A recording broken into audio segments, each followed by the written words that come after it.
Alhamdulillah wassalatu wassalamu ala Rasulillah nabiyina Muhammad ibni Abdillah wa ala alihi wa sahbihi wa man walah. Asyhadu an la ilaha illallah wa la syarikalah wa asyhadu anna Muhammadan abduhu wa rasuluhu la nabiyya ba'dah. Amma ba'd. Bapak-bapak jamaah salat subuh yang dirahmati Allah, wajib kita selalu bersyukur kepada Allah Subhanahu wa taala karena atas berkat nikmat hidayah taufik dari Allah kita masih bisa menghela nafas oksigen pada pagi hari ini, masih diberikan kesehatan, nikmat yang mahal, nikmat sehat, dan nikmat yang paling agung yaitu nikmat iman dan Islam. Salawat dan salam mudah-mudahan tercurah kepada Nabiullah Muhammad sallallahu alaihi wasallam.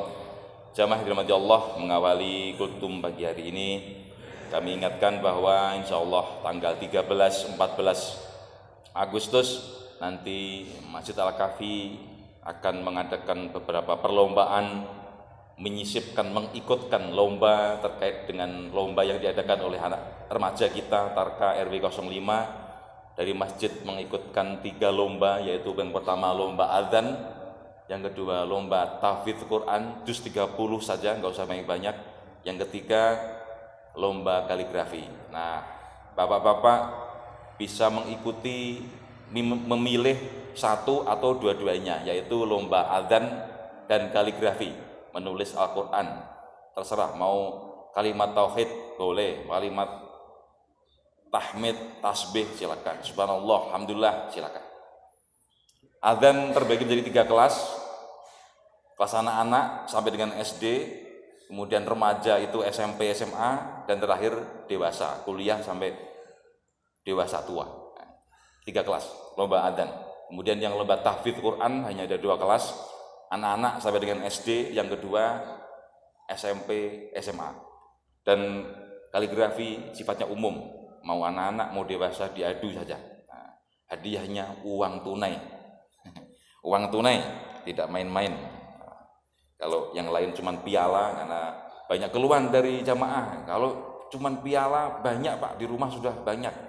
Kalau yang sekarang ini dibutuhkan adalah uang, bisa untuk beli beras, oke, kita kasih hadiah berupa uang tunai.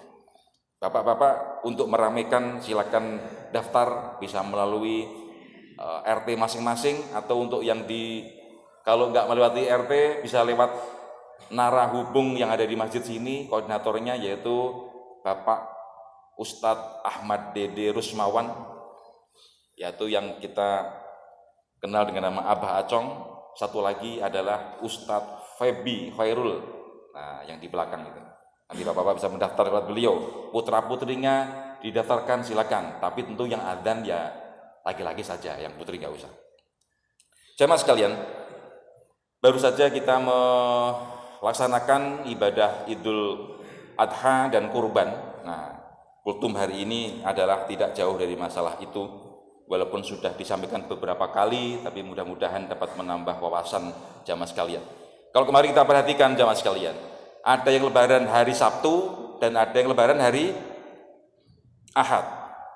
Bapak-bapak sekalian, kalau saya perhatikan, perbedaan ini tidak hanya sebatas karena masalah ormas.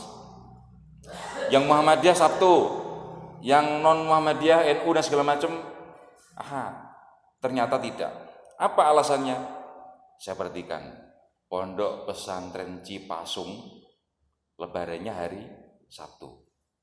Cipasung itu siapa Pak? Tokohnya terkenal, Kiai Haji Ilyas Ruhyat. Dulu beliau almarhum adalah Rois Am Nahdlatul Ulama. Nah, ternyata lebarannya hari Sabtu. Jadi ini sekaligus membantah bagi sebagian di kita, dikiranya kalau yang Sabtu itu Muhammadiyah, yang selain Muhammadiyah Minggu. Ternyata tidak. Ternyata pesantren Cipasung itu lebarannya hari Sabtu. Nah, pada pagi hari ini saya akan mencoba mengapa bisa terjadi perbedaan yang seperti itu.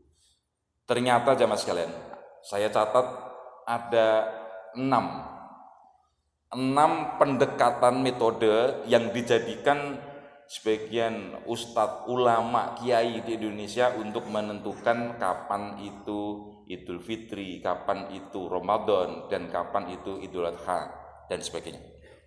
Nah, ini sebenarnya sekali lagi ini sudah beberapa kali kami sampaikan, tetapi barangkali ini untuk menambah wawasan. Kalaupun ada yang lupa, bisa diingatkan kembali.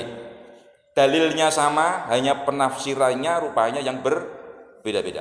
Yang pertama, jemaah sekalian, cara mengetahui kapan satu Ramadan, kapan satu Idul Fitri, yaitu dengan cara ru'yah. Pak, nyebutnya jangan pakai ain, ru'yah, kayaknya fasih tapi malah salah, pakai hamzah saja. Ru'yah.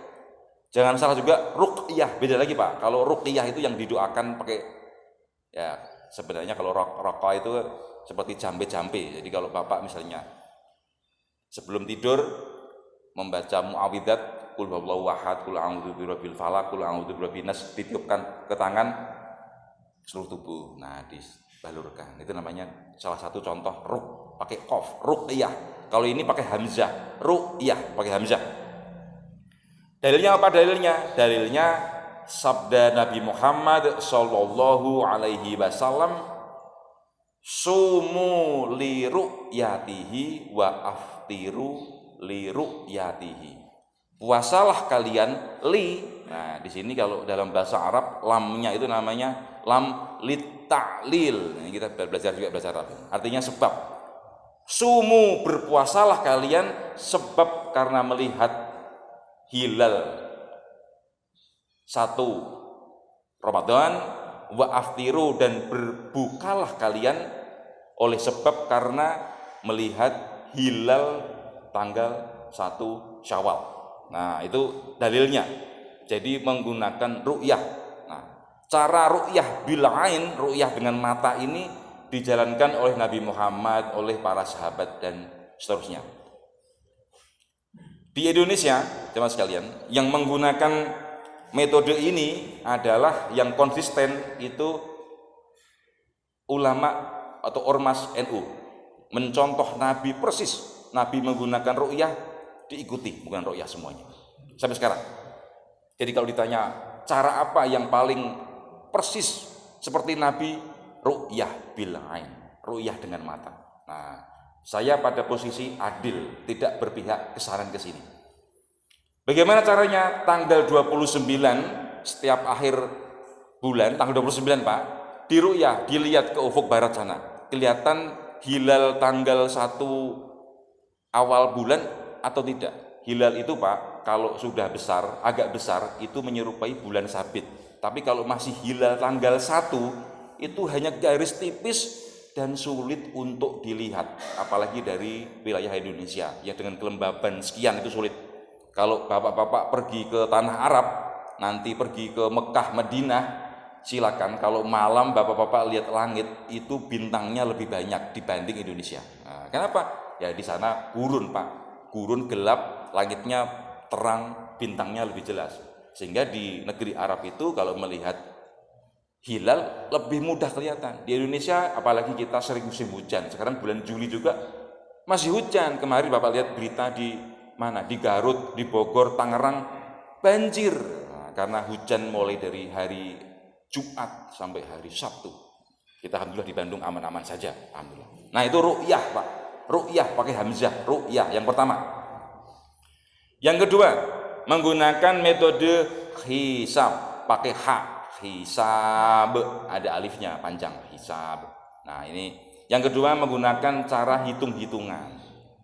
Ada ulama yang menyatakan, cara hisab itu bid'ah, menyalahi syariah.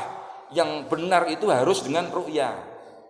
Ternyata jamaah sekalian, ini kemarin mohon maaf saya cerita sedikit ini, saya di grup FUI juga ada yang mengatakan seperti itu. Hisab itu baru berlaku abad 3 Hijriah, jamaah sekalian. Kalau kita perhatikan, hisab itu sudah ada di dalam Al-Qur'an. Kalau Bapak-bapak nanti baca silakan. Ada beberapa ayat yang menyatakan tentang kata hisab yang berarti penghitungan waktu. Contohnya salah satunya ada di Al-Qur'an surat Yunus ayat 5. Saya dibaca. A'udzubillahi minasyaitonirrajim. Huwallazi ja'ala syamsa diya'an wal qamara nuran wa qaddarahu manazila li ta'lamu adada sinina wal hisaba. Nah, itu salah satu contohnya itu. Ada di Al-Qur'an surat Yunus ayat 5. Huwallazi, dialah yang ja'ala syamsa diya'an, yang menjadikan matahari itu bersinar, wal qamara nuran, dan bulan bercahaya. Bapak-bapak sekalian, kalau kita perhatikan, matahari itu mengeluarkan cahaya sendiri, sedangkan bulan itu hanya memantulkan saja. Di dalam Al-Quran sudah dinyatakan, padahal penemuan itu baru saja, belum lama, belum ada 1400 tahun yang lalu. Zaman Nabi Muhammad masih belum ketahuan bahwa ternyata matahari itu mengeluarkan cahaya sendiri, sedang bulan itu yang memantulkan. Di sini dibedakan. Kalau asyamsya itu diya'an, kalau wal qamara, qamar itu bulan, nuran, bercahaya. Nah, wa qaddarahu manazilah, dan Allah yang menentukan manzilah kedudukan masing-masing orbitnya itu sendiri-sendiri. Bulan ada sendiri, matahari juga ada sendiri. Li ta'lamu, agar kalian mengetahui adada sinina, bilangan tahun, wal hisaba, dan hisab, perhitungan waktu. Tuh, ternyata hisab itu sudah ada di dalam Al-Qur'an. Nah, jadi jangan juga kita menyatakan hisab itu bid'ah, sesat. Hati-hati, di Al-Quran juga ada kata hisab. Ada beberapa ayat, nanti kalau bapak-bapak cari ketemu nanti. Ada 5 atau 6 ayat tentang masalah hisab di sini. Nah, jadi ternyata jamaah sekalian, ada yang ru'yah, ada yang hisab. Yang satu dalilnya sharih jelas, sumu li ru'yatihi. Yang satu lagi li ta'lamu adada sinina wal hisaba. Orang yang berpendapat harus ru'yah dengan mata, alasannya Nabi Muhammad dulu ru'yahnya pakai mata langsung. Itu masalah ta'abudi, masalah ibadah yang tidak boleh diubah-ubah. Orang yang berpendapat menggunakan hisab berpendapat bahwa ru'yah itu tidak harus dengan mata, tapi bisa juga dengan ilmu, ru'yah bil ilmi. Mana yang benar? Wallahu a'lam, enggak tahu kita. Nah, jadi bapak-bapak di sini biar paham ternyata seperti itu. Kalau zaman Nabi, bapak sekalian, sholat zuhur itu dilihat matahari sudah tegak lurus ke sana, kemudian ke barat sedikit tergelincir, srip. Nah, itu zuhur. Sehingga kalau di kampung-kampung itu, kalau asar zuhur itu waktunya menggunakan, kalau bapak pernah lihat di kampung, ada tiang ditaruh di atas papan gitu, atau mungkin di kayu atau di batu gitu, nanti kelihatan bayangannya, Pak. Kalau zuhur itu bayangannya tepat di kayu tersebut, tapi ke timur sedikit bayangannya, karena mataharinya tergelincir sedikit. Tergelincir itu maksudnya ya kepleset, Pak, kepleset ke barat sedikit, sudah bukan tepat di atas, bukan, tapi geser sedikit. Nah, itu meter tergelincir. Itu baru waktu zuhur. Nanti kalau asar, bayangan benda itu panjangnya sama dengan bendanya. Bayangan ini misalnya tongkat 1 meter, bayangannya juga 1 meter waktu asar. Nah, itu Pak, itu kalau sesuai mungkin sesuai sunnah Nabi seperti itu. Di kita sudah enggak, pakai apa? Bunyi tit. Oh, berarti waktu asar. Tit zuhur. Tuh, Pak, beda. Apakah seperti ini ada di zaman Nabi? Tentu tidak ada, Pak. Ini baru gampangannya kemarin sore saja penemuannya seperti ini. Nah, itu Pak. Jadi yang satu tadi ru'yah, satu lagi pakai ilmu, pakai hisab. Mana yang benar? Wallahu a'lam, jamaah sekalian. Sekarang zaman teknologi, kalau Bapak perhatikan, saat ini tuh bisa menghitung, Pak. Nanti tanggal sekian bulan sekian terjadi gerhana bulan. Gerhana bulannya mulai jam 8 malam. Tanggal sekian bulan sekian terjadi gerhana matahari. Gerhana mataharinya cuma cincin. Bisa, Pak. Mulainya jam sekian, jam 2 sampai jam 3. Nanti Masjid Al-Kahfi mengadakan sholat gerhana, sholat khusuf, bisa. Nah, orang yang tidak percaya ilmu hisab menyatakan itu namanya ilmu nujum, itu ilmu perdukunan. Bukan, Pak, bukan. Itu bukan perdukunan, itu ilmu hitung, namanya astronomi. Nah, Bapak-bapak yang ahli hitung insya Allah bisa paham seperti itu. Demikian juga kalau ada BMKG meramal nanti hari ini jam 2 hujan, karena berdasarkan kelembaban udara, oksigen segala macam, Itu bukan ilmu nujum juga, bukan ilmu kebatinan, bukan Pak. Itu dasarnya pakai ilmiah. Demikian juga kalau nanti tanggal sekian gerhana, itu bukan karena dasarnya ilmu ramalan dukun, bukan Pak, bukan. Yang dukun itu yang kemarin siapa namanya Pak? Yang di Mandalika itu siapa itu? Nah, Rara itu, dia punya AC remote ke langit. Nah, itu baru namanya perdukunan. Tapi kalau dengan menggunakan perhitungan bisa menentukan, ya insya Allah lah tanggal sekian bergerhana bulan, tanggal sekian gerhana saja bisa dihitung, apalagi yang hanya tanggal 1 itu bisa dihitung. Nah, itu yang pertama tadi ru'yah bil ain, satu lagi ru'yah bil ilmi, artinya dengan hisab. 2, yang menggunakan hisab itu Muhammadiyah. Nah, Bapak biar paham. Kalau yang tadi ru'yah tadi, Nahdlatul Ulama, yang hisab Muhammadiyah. Kalau kita perhatikan jamaah sekalian, Muhammadiyah saat ini, ya ini biar Bapak-bapak biar paham juga. Muhammadiyah sudah agak-agak meninggalkan hisab. Muhammadiyah sekarang mengikuti kalender Islam global. Jadi sedang didorong agar seluruh dunia itu memiliki satu kalender yang disepakati seluruh ulama. Nah, Muhammadiyah sepertinya saya lihat sedang mengikuti kalender global tersebut. Kemudian yang ketiga, nah ini Bapak-bapak biar tahu juga, karena satu ru'yah, satu hisab sering berbeda, ada cara yang ketiga, namanya imkanur ru'yah. Imkanur ru'yah, dicari titik berapa derajat bulan itu kelihatan dengan mata, sehingga walaupun dengan perhitungan tapi mendekati lihat langsung.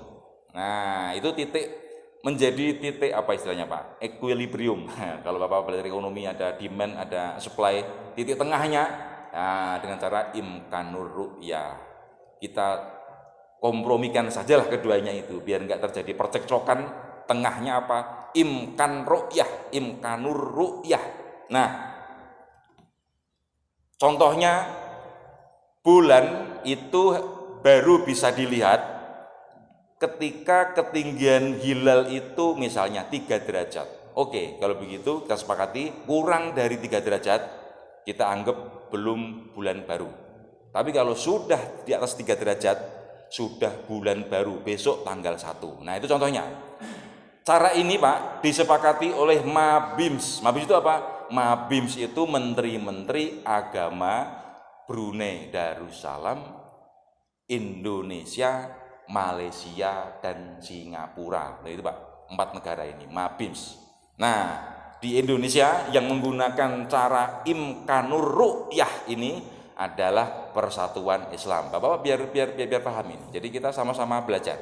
Nah, Mabims ini yang dipakai di Indonesia menggunakan oleh Persis. Tetapi kalau saya perhatikan Persis ternyata mohon maaf agak tidak konsisten. Kenapa?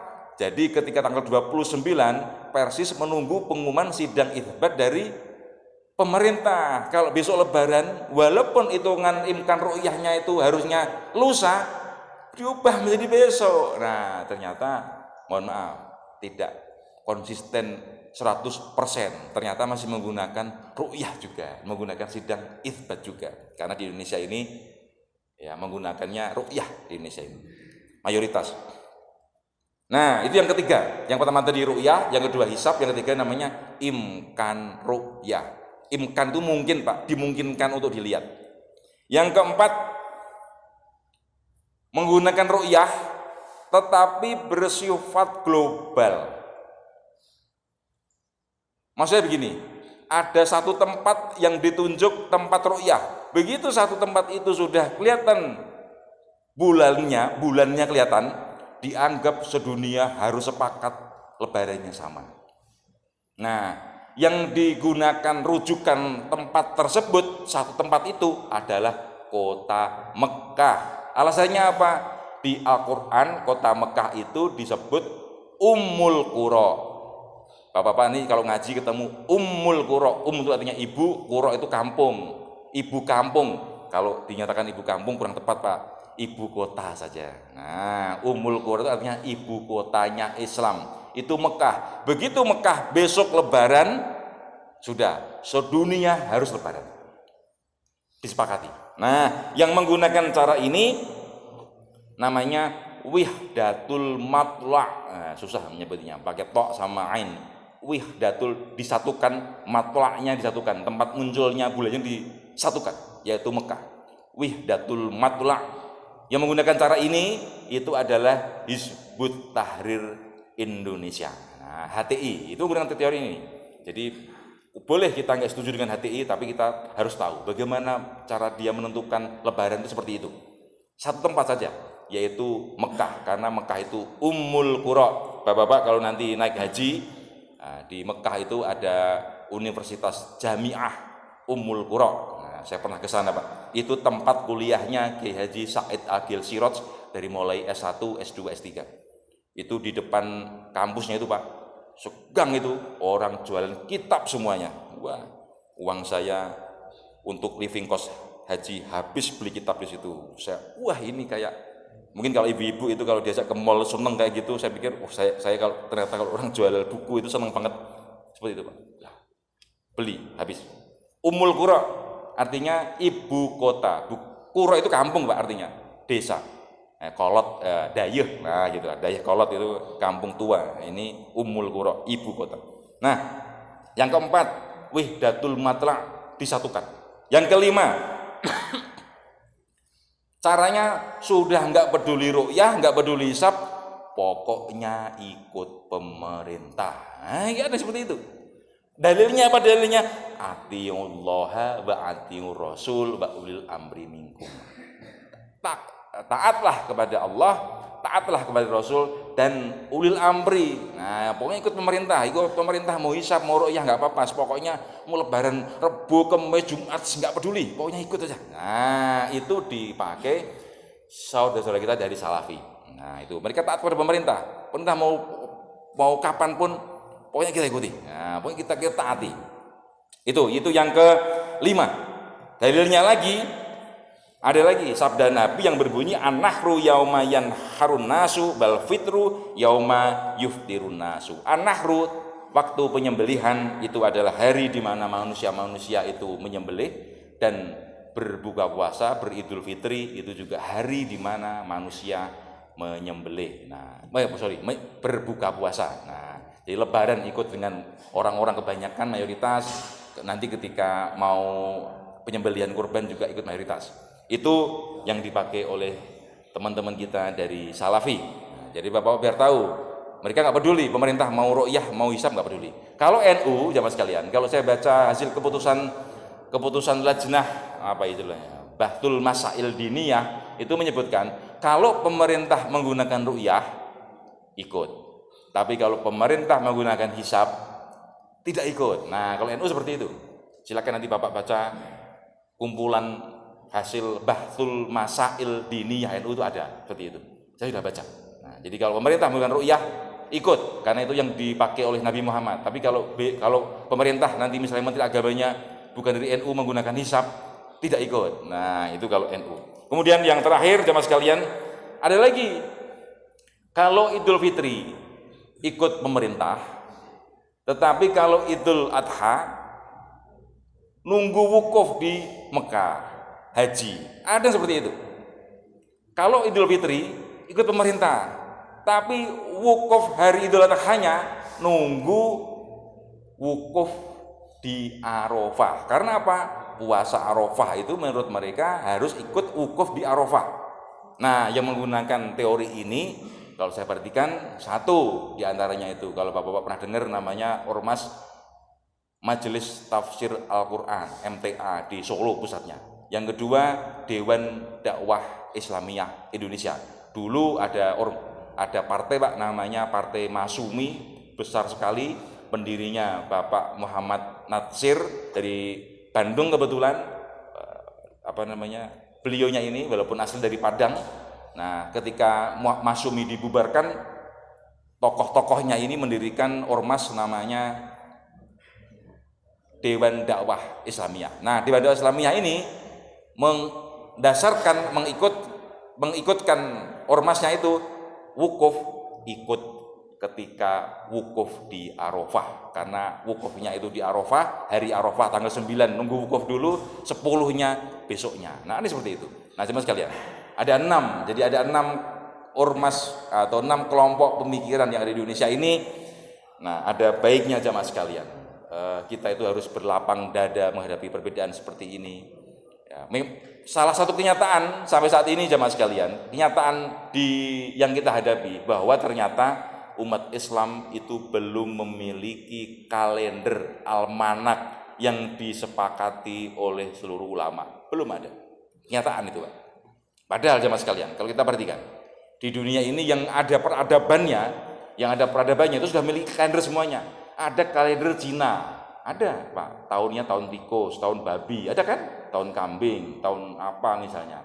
Ada lagi kalender Masehi.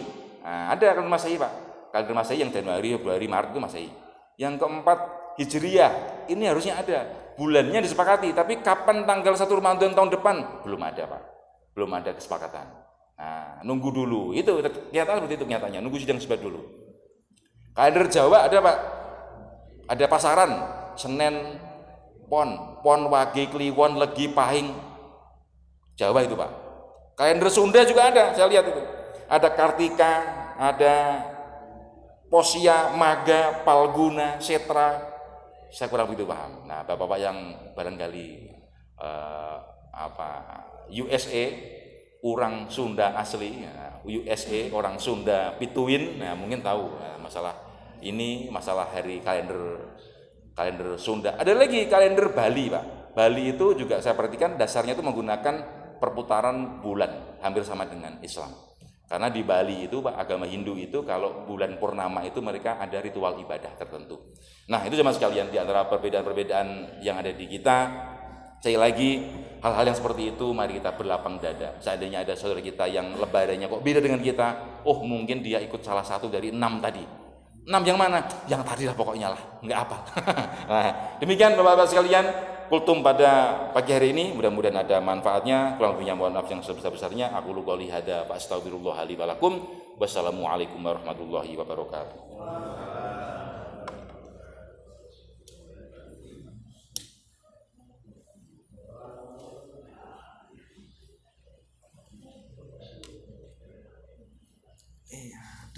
Udah bangun dong ini.